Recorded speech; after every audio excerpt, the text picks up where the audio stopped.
नमस्कार। पिछले वीडियो में हमने राजस्थान में चौहान वंश के विभिन्न शाखाओं के बारे में पढ़ा था। आज इस वीडियो में हम पढ़ेंगे जैसलमेर के भाटी वंश के बारे में। चौहानों के अतिरिक्त राजस्थान में अन्य राजपूत वंश भी थे जिन्होंने अलग अलग स्थानों में अपने राज्य स्थापित किए, जिनमें भाटी, चावड़ा और कछवाहा प्रमुख हैं। जैसलमेर का भाटी वंश। जैसलमेर में भाटी वंश का शासन था, जो स्वयं की उत्पत्ति राजपूतों की चंद्रवंशी यादवों की भाटी शाखा से मानते हैं एवं श्री कृष्ण के वंशज मानते हैं। इस वंश का पक्का प्रमाण या उल्लेख नहीं मिलता है। भाटियों का मूल स्थान पश्चिमी पंजाब तथा इस वंश का मूल पुरुष कोई भाटी हो सकता है, जिससे इनके वंशज भाटी कहलाने लगे। भाटी ने महारावल की उपाधि धारण की। भाटी ने पंजाब में भटनेर नगर की स्थापना की थी। भट्टी के पुत्र भूपत ने 285 ईस्वी के आसपास भटनेर दुर्ग, हनुमानगढ़ का किला का निर्माण कर इसे अपनी राजधानी बनाया। वह वहां अपना राज्य स्थापित किया। भट्टी के पुत्र मंगलराव को गजनी के शासक ढूंढी द्वारा परास्त होने के कारण जैसलमेर क्षेत्र में आना पड़ा। उसने तन्नौट में भाटी वंश की राजधानी स्थापित की। मांडन राव ने मारोठ नगर तथा मारोठ के किले का निर्माण आरंभ करवाया तथा राव सूरसेन ने मारोठ को अपनी राजधानी बनाया। 787 ईस्वी के लगभग इनके वंशज तनु ने तन्नौट दुर्ग का निर्माण करवाया तथा तन्नौट को अपनी राजधानी बनाया। इसी ने तन्नौट देवी के मंदिर का निर्माण करवाया। यहाँ का शासक विजयराज चुड़ाला के नाम से जाना जाता था। बाद में इस वंश के 11वें वंशज देवराज 8वीं सदी ईस्वी में विक्रमी संवत 808 के लगभग अपने मूल स्थान पंजाब से राजस्थान में आकर बलमाड़ के मरुस्थलीय भाग में सुरक्षा की दृष्टि से आकर बस गए। देवराज ने पवार शासकों से छीनकर तन्नौट के स्थान पर अपनी नई राजधानी लोदरवा को बनाया। योगी रत्नू ने देवराज को रावल की उपाधि प्रदान की। देवराज तथा इनके वंशज रावल उपाधि का प्रयोग करने लगे। अपने प्रारंभिक अधिवासन में उनको स्थानीय लग्गा, जामड़ा, मोहिया आदि जातियों से संघर्ष करना पड़ा और धीरे धीरे 8वीं शताब्दी से 12वीं शताब्दी तक इन्होंने तन्नौट, देरावल, लोदरवा और जैसलमेर में अपनी बस्तियां स्थापित कर दी तथा भाटी वंश के 13वें वंशज वत्सराज ने अपने राज्य का विस्तार किया। भाटियों का प्रारंभिक इतिहास अंधकार में है। नैन्सी ने पुरानी भाटों की पोथियों के आधार पर प्राचीन भाटियों की वंशावली बड़ी विस्तृत बताई है। कर्नल टोड ने भी इस नामावली में अन्य भाटों की पुस्तकों से विशेष नामों को जोड़ दिया है। इन नामों में अधिकांश काल्पनिक हैं। भाटियों के संबंध में लोदरवा से एक शिलालेख 1157 ईस्वी का मिला है, जिसमें भाटी राजाओं के नाम और उनके संबंध में कुछ वर्णन मिलता है। इसके अतिरिक्त गोवर्धन नामक स्थान से दूसरे लेख तथा अन्य स्थानों से कुछ और लेख उपलब्ध हुए हैं, जो कि भाटियों के अधिवासन और विस्तार पर प्रकाश डालते हैं। हम इन लिखित प्रमाणों को ही प्रधानता देकर भाटियों के इतिहास की रूपरेखा प्रस्तुत करते हैं। दंत कथाओं तथा पिछली ख्यातों व वंशावलियों के आधार पर भट्टी वंश के मुख्य प्रवर्तकों में रज और गज का नाम आता है, जो पंजाब में 6ठी शताब्दी में शासक थे। 7वीं शताब्दी के इसी वंश के शासक शालिवाहन और बलंद बताए जाते हैं, जो पंजाब में राज्य करते रहे। फिर उत्तरोत्तर बलंद, भाटी, मंगलराव और मंजस राव तथा केहरजी और तन्नूजी के नाम गिनाए जाते हैं। मंजस राव का राजस्थान के रेगिस्तान में आना माना जाता है। केहर के द्वारा तन्नौट किले के बनाए जाने की मान्यता है, जो जैसलमेर से 75 मील उत्तर पश्चिम में है। इनके बाद भी कई शासकों के नाम मिलते हैं। ये वंशावलियाँ एवं ख्यातें भट्टियों के इतिहास की प्राचीनता तो स्थापित करती हैं, पर विश्वस्त नहीं। भाटियों का व्यवस्थित इतिहास इस वंश के 15वें वंशज विजयराज से आरंभ होता है, क्योंकि उसके समय की घटनाएं उसके 3 शिलालेखों से उपलब्ध होती हैं। पहला शिलालेख विजयदासर के पास मिला है, जिसके कई अंश नष्ट हैं। इसका समय 1165 ईस्वी है, जिससे मालूम होता है कि विजयराज ने देवी के मंदिर के लिए अनुदान दिया हो। दूसरे 1167 ईस्वी के लेख में इसी के द्वारा देवी के मंदिर के मठ के निर्माण का उल्लेख है। तीसरे 1176 ईस्वी के धनावा के लेख में विजयराज को महाराजा की उपाधि से विभूषित किया गया है, जिसकी पटराजिनी या मुख्य रानी द्वारा किसी मूर्ति में स्थापित किए जाने का वर्णन है। इन तीनों शिलालेखों से उसकी धर्मपरायणता और राजनीतिक स्थिति की स्थिरता प्रमाणित होती है, परंतु इसके नाम से साम्यता रखने वाला जैसलमेर में विजल को इसके साथ जोड़ा गया है, जिसको नैन्सी ने तथा टोड ने व्यभिचारी और दुराचारी शासक बताया है। उसकी मृत्यु भी दुखांत घटनाओं से संबंधित बताई गई। यह व्यक्ति दूसरा हो सकता है जिस शासक को समकालीन शिलालेखक परम भट्टारक महाराजाधिराज परमेश्वर की उपाधि से विभूषित करता है वह निम्न स्तर का हो, यह संभव नहीं। नाम की साम्यता की तुलना में घटनाओं की विभिन्नता दोनों शासकों को अलग अलग व्यक्ति प्रमाणित करती है। जो व्यक्ति देवी का भक्त हो और जो विजासर ताल का तथा मठ का निर्माण करता हो, उसका जीवन विजल की भांति घृणित नहीं हो सकता। विजयराज के बाद उसका पुत्र व इस वंश का 16वां वंशज भोजदेव शासक बना। जैसलदेव, जो भोजदेव के चाचा थे, ने ईर्ष्यावश भोजदेव को विष देकर मारने का विफल प्रयास किया। तब जैसलदेव ने मोहम्मद गोरी से सहायता मांगी और अपने भतीजे को हराकर सिंहासन पर अधिकार कर लिया। भोजदेव गोरी से युद्ध करता हुआ मारा गया। जैसलदेव ने भाटियों की पूर्व राजधानी लोदरवा या लोरोवा को असुरक्षित स्थान समझकर किसी दूसरी प्राकृतिक सुरक्षा की सुविधा के स्थान पर नई राजधानी बनाई और वह स्थान उसके नाम से जैसलमेर कहलाया। महारावल जैसल ने श्रावण शुक्ला 12 संवत 1212 अथवा 1155 ईस्वी को त्रिकुटी पहाड़ी पर आधुनिक जैसलमेर की नींव रखी। वह जैसलमेर दुर्ग का निर्माण शुरू करवाया। इसका प्राचीन नाम मारधरा या वलमंडल भी था। वह नई राजधानी के लिए केवल कुछ द्वार और प्राकार का ही निर्माण कराने पाया था कि 5 वर्ष राज्य करने के बाद ही उसकी मृत्यु हो गई। इसके वंशज रावल कर्ण के समय जैन आचार्य जिन प्रबोध सूरी ने जैसलमेर की यात्रा की। महारावल जैसल के पुत्र एवं उत्तराधिकारी रावल शालीवान द्वितीय ने 1187 ईस्वी के आसपास तक राजधानी के निर्माण कार्य को पूरा करवाया। वह शक्तिशाली शासक था। उसकी शक्ति का अतिशयोक्तिपूर्ण वर्णन नैनशी ने दिया है, ये बताते हुए कि उसने झारखंड, मेवाड़, गुजरात, आबू, कोंकण, रामेश्वर आदि स्थानों को जीत लिया। इस वर्णन में सत्य का अंश कम है, परंतु ये अवश्य दिख पड़ता है कि वह अपने समय का प्रतिभाशाली शासक था। शालीवान के बाद बैजल शासक बना, जो दुष्चरित्र व्यक्ति था। नैनशी ने उसके संबंध में लिखा है कि उनका संबंध उसकी विमाता से संशयात्मक था। उसके अंत के संबंध में टोड ने लिखा है कि उसने शालीवाहन के पद को नियम विरुद्ध हत्या लिया था और उसे उसके थोड़े समय के बाद आत्महत्या करनी पड़ी। नैनशी ने उसके संबंध में लिखा है कि उसको भाटियों ने अयोग्य मानकर गद्दी से उतार दिया था। एक बही के आधार पर प्रमाणित होता है कि उसकी हत्या करवा दी गई थी।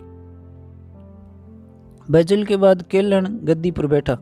उसके उत्तराधिकारियों में चाचक देव, करण सिंह, जैत सिंह 1276 से 1314, घड़सी, वैरसी 1396 से 1448, चाचक द्वितीय 1448 से 62, देवीदास 1462 से 97, जैत सिंह द्वितीय 1497 से 1529, लाखन सेन, पूर्णेपाल आदि हुए। इनकी मुठभेड़ बिलोचियों, मुल्तानियों आदि से होती रही। गुलाम वंश के शासकों के साथ भी इनकी छेड़छाड़ होने का उल्लेख मिलते हैं। रावल जैत सिंह के शासनकाल में 1308 ईस्वी में दिल्ली के शासक अलाउद्दीन खिलजी ने कमालुद्दीन गुर्ग के नेतृत्व में सेना भेजी, लेकिन उसे सफलता प्राप्त नहीं हुई। इसके बाद मलिक कफूर के नेतृत्व में सेना भेजी, लेकिन वह भी जैसलमेर दुर्ग पर अधिकार नहीं कर पाया। अलाउद्दीन खिलजी ने पुनः कमालुद्दीन गुर्ग के नेतृत्व में सेना भेजी।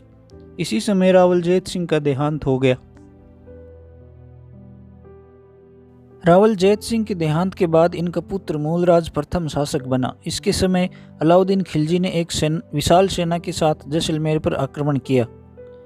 दुर्ग में खाद्य सामग्री की कमी होने के कारण दुर्ग के द्वार खोल दिए गए। रावल मूलराज कुंवर रतन सिंह सहित अन्य योद्धा वीरगति को प्राप्त हुए और राजपूत ललनाओं ने जौहर रचाया। यह जैसलमेर दुर्ग का प्रथम साका माना जाता है। लगभग 1312-13 ईस्वी में अलाउद्दीन खिलजी का जैसलमेर दुर्ग पर अधिकार हो गया। रावल दुद्दा ने जैसलमेर दुर्ग पर अधिकार किया। इसके समय दिल्ली सुल्तान फिरोज शाह तुगलक ने शासन के प्रारंभिक वर्षों में जैसलमेर दुर्ग पर आक्रमण किया। इस युद्ध में रावल दुद्दा त्रिलोकसी तथा अपने अन्य भाटी सरदारों के साथ युद्ध में वीरगति को प्राप्त हुई तथा वीरांगनाओं ने जौहर किया। यह जैसलमेर का दूसरा शाका माना जाता है। रावल घड़सी रावल मूलराज के भाई रतन सिंह का पुत्र था। इसने 1343 ईस्वी के आसपास जैसलमेर दुर्ग पर अधिकार किया। रावल घड़सी ने जैसलमेर में घड़सीसर तालाब का निर्माण करवाया। लक्ष्मण सिंह ने जैसलमेर दुर्ग में लक्ष्मीनाथ या विष्णु भगवान का मंदिर बनवाया तथा लक्ष्मीनाथ भगवान को मुख्य शासक मानकर स्वयं को उनका प्रतिनिधि मानकर शासन किया। रावल बैर सिंह ने 1441 ईस्वी में रत्नेश्वर महादेव के विशाल मंदिर का निर्माण करवाया। ऐसा माना जाता है कि राव रणमल की चित्तौड़ में हत्या होने के बाद उनके पुत्र राव जोधा को बैर सिंह ने अपने राज्य में शरण दी थी। रावल जैत सिंह द्वितीय ने शांतिनाथ जैन मंदिर का निर्माण करवाया। उसके समय बीकानेर के शासक लोणकरण ने आक्रमण किया था। रावल जैत सिंह द्वितीय के पश्चात रावल लोणकरण 1528 से 1550 ईस्वी जैसलमेर का शासक बना। इसने अपनी पुत्री उमादे का विवाह जोधपुर शासक मालदेव के साथ किया, जो इतिहास में रूठी रानी के नाम से प्रसिद्ध है। कंधार के अमीर अली खां को लोणकरण ने अपने यहाँ शरण दी थी, लेकिन अमीर अली खां ने रावल लोणकरण को धोखा दिया। वह अचानक दुर्ग पर आक्रमण कर दिया, जिस कारण लोणकरण युद्ध में शहीद हुआ। जैसलमेर दुर्ग का ये तीसरा साका था। तीसरे साके को अर्ध साके की संज्ञा दी जाती है, क्योंकि इसमें भाटियों ने केसरिया तो किया, यानी लड़ते हुए वीरगति पाई, लेकिन रानियों ने जौहर नहीं किया। यह घटना 1550 ईस्वी की है। इस युद्ध में लोणकरण के पुत्र मालदेव ने अमीर अली खां की हत्या कर दुर्ग को अपने अधीन बनाए रखा। रावल मालदेव के पश्चात रावल हरराय 1561 से 77 ईस्वी शासक बना। रावल हरराय ने नागौर दरबार, जो 1570 ईस्वी में हुआ, में अकबर के अधीनता स्वीकार कर अपनी पुत्री का विवाह अकबर से कर दिया तथा अपने पुत्र सुल्तान सिंह को मुगल सेवा में भेजा। इन्होंने अपने राज्य में सामंत प्रणाली को भी लागू किया। इनके काल में कुशल लाभ ने पिंगल शिरोमणि नामक ग्रंथ की रचना की। रावल हरराय के बाद उसका पुत्र रावल भीम 1577 से 1613 ईस्वी जैसलमेर का शासक बना। इनकी अवैसकता के कारण शासन कार्य इनके भाई खेत सिंह ने संभाला। इन्होंने जैसलमेर दुर्ग के द्वार पर गणेश पोल तथा सूर्य पोल का निर्माण करवाया तथा इनकी रानी ने गढ़सीसर तालाब के किनारे नीलकंठ महादेव का मंदिर बनवाया। तुजू के जहांगीरी में रावल भीम का उल्लेख मिलता है। इन्होंने मुगलों के साथ घनिष्ठ संबंध स्थापित किए। महारावल कल्याण 1613 से 27 ईस्वी जैसलमेर में स्थित सेठ थारूशाह के देरासर में स्थित स्तंभ लेख में रावल कल्याण की उपाधि महारावल मिली है। इस महारावल उपाधि का जैसलमेर के शासकों के लिए प्रयोग का ये प्रथम साक्ष्य है। महारावल मनोहर दास 1627 से 1650 ईस्वी जैसलमेर दुर्ग की 99 बुर्जों से युक्त प्राचीर का अंतिम रूप से निर्माण मनोहर दास द्वारा करवाया गया। महारावल सबल सिंह 1650 से 1660 ईस्वी के द्वारा जैसलमेर राज्य में 1659 ईस्वी में तांबे की मुद्रा डोडिया का प्रचलन किया गया। महारावल अमर सिंह 1660 से 1701 ईस्वी औरंगजेब के समकालीन थे। इन्होंने अमर सागर झील का निर्माण करवाया तथा अमरकास नाला बनाकर सिंधु नदी का पानी अपने राज्य में लाया।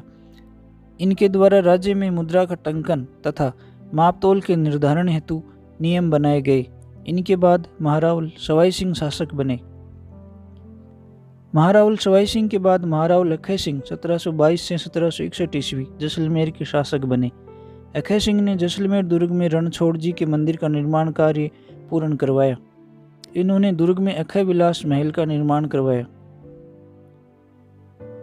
1756 ईस्वी में अखय सिंह ने जैसलमेर में स्वतंत्र टकसाल की स्थापना की। इनके समय ढाले गए सिक्कों को मोहम्मद शाही तथा अखय शाही कहा गया। महारावल मूलराज द्वितीय 1761 से 1819 ईस्वी का विवाह किशनगढ़ की राजकुमारी रूपकुमार से हुआ था, जो वैष्णव धर्म के वल्लभ संप्रदाय की अनुयायी थी। मूलराज द्वितीय का भी इस धर्म की ओर रुझान हुआ तथा इनके समय पुष्टि मार्गी वैष्णव धर्म राज्य का राजधर्म बना।